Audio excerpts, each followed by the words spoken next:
For a lot of small and mid-sized businesses, the term AI governance probably sounds like a huge headache, right? Just another complicated chore to add to your never-ending to-do list. But what if it wasn't? What if it's actually a really powerful business strategy? Well, today we're going to break down a simple framework that can turn AI compliance into a real competitive advantage. So let's just dive right in. On one hand, AI offers this incredible promise. More than half of small businesses using it are saving over 20 hours a month. I mean, that's a huge boost to productivity. But on the other hand, the peril is just as real. Using AI tools that haven't been approved can add, get this, over $670,000 to the cost of a single data breach. That's the high-stakes reality of AI that we're all living in right now. All right, so here's our game plan for making sense of it all. First, we'll uncover AI's hidden risks and this massive governance gap that's opened up. Then, we'll talk about this pre-regulatory window that's closing fast, introduce a minimal viable plan to deal with it, break that plan down into 4 pillars, and then wrap up by reframing this whole idea of governance as a form of capital. Okay, let's start with those hidden risks. We all see the amazing productivity gains from AI. It's impossible to miss. But those gains come with these significant and often totally invisible liabilities that can literally wipe out all your hard-earned progress in a single instant. And that brings us to the central problem for most businesses right now, the governance gap. It's this dangerous chasm that is formed between how incredibly fast we're all adopting AI tools and the complete lack of oversight for how they're actually being used inside our companies. And this really puts the problem into sharp focus. As of 2025, over a third of small and mid-sized businesses are actively using AI. But now look at the governance maturity. It's less than 15%. So what does that mean? It means for every 7 companies jumping on the AI bandwagon, only 1 has a real plan to manage it. That is a massive, massive blind spot. A huge part of this problem is something called shadow AI. This is basically when your employees are using AI tools for work that haven't been approved or even looked at by leadership. So think of it this way. You wouldn't let an employee use their own personal, uninspected car for official company deliveries, right? Because of the liability. Well, shadow AI is the exact same concept, but for your company's most sensitive data and your intellectual property.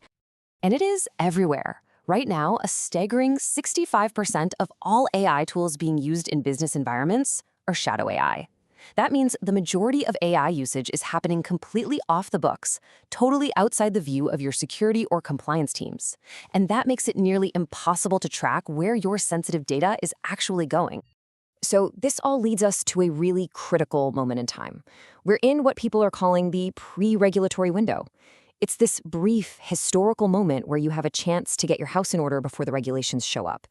And believe me, that clock is ticking really, really fast. Just look at this timeline here. 2024 was the year of experimentation. 2025, right now, is the year of widespread adoption. And 2026? Yep, that's the year that serious regulation arrives. The voluntary kind of Wild West phase of AI is officially coming to an end. And it's not going to be just one rule. A whole wave is coming. You've got proactive states like Colorado passing their own AI acts, which could totally clash with a different federal policy. It's creating this complex, confusing landscape that you really need to be prepared for now. So how in the world do you prepare without hiring a whole team of lawyers? Well, that's where this solution comes in, a minimal viable AI governance plan. You can think of it as the 80-20 solution for AI risk. And here's the key idea. We're aiming for maximum impact with minimum effort. This is not about creating some 100-page binder full of rules that nobody's ever going to read. It's a lean, pragmatic blueprint designed for busy business owners to get 80% of the legal protection with just 20% of the typical corporate busy work. Now, this plan is built on the official U.S. government's playbook, which is the NIST AI Risk Management Framework. It has 4 main functions that run in a continuous loop: govern, map, measure, and manage. So this isn't some made-up process. It's the gold standard. And that means it's a defensible and credible foundation for any policy you create. But to keep it minimal and viable, we're going to focus only on that first and most foundational function, govern. This is what NIST calls the mother function. It's the anchor for everything else. By getting this one piece right, you build the entire foundation you need for trustworthy AI. So what does this actually look like in practice? Well, this minimal viable plan is built on 4 really actionable pillars. This is your blueprint. And here they are. First, an approved tool inventory to control what's being used. Second, data access boundaries to protect your secrets. Third, a human review mandate to keep AI in check. And fourth, auditability standards to prove you're doing the right thing. All right, let's look at Pillar 1, your approved tool inventory. This is your first line of defense against that shadow AI problem. It's simple. You just create a list of approved platforms, specify exactly what they can be used for, and then assign a person, a tool owner, who is responsible for that platform. That's it. No more guessing. Pillar 2 is all about creating what we can call prompt guardrails.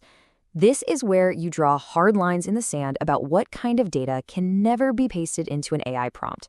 This includes things you might not even think about, like pasting a customer's email into a chat AI just to summarize it. It also covers your company's trade secrets and any legally privileged communications. This one simple step can prevent a truly catastrophic data leak. Pillar 3 is the human review mandate, and this one is non-negotiable. You have to treat every single piece of AI-generated content as a first draft. That means mandating fact-checking, especially for things like names, dates, and numbers. And it means requiring a second person to review any high-risk output, like legal or financial documents. This is your #1 defense against AI hallucinations and embarrassing errors. And finally, Pillar 4, auditability. See, it's not enough to have a policy, you've got to be able to prove you follow it. This just means keeping simple logs of who has access, documenting any incidents that happen, and doing a quick self-assessment each quarter. And you'll want to hang on to these records for at least 3 years. Okay, let's put all this together and kind of reframe our thinking a little bit. This isn't just about avoiding fines. Proactive AI governance is actually a form of institutional capital. It's a trust-building asset that adds real, tangible value to your organization. And here's the real payoff. In new laws like the Colorado AI Act, having a documented policy like this provides something called a rebuttable presumption of reasonable care. Now, in plain English, what that means is if a regulator ever comes knocking, you are presumed to have done the right thing. It's basically your legal safe harbor, a really powerful defense against enforcement actions. It's like a get-out-of-jail-free card. And this is the transformation we're really talking about here. By taking these simple, proactive steps, your business can move from being a potential victim of this new technology to becoming an architect of trustworthy, responsible innovation. This brief window of opportunity, the chance to act before regulation becomes mandatory, it is closing. The choice is pretty simple. You can either build a foundation of trust now, by choice, or have compliance forced on you later. So the only question left is, what will you build?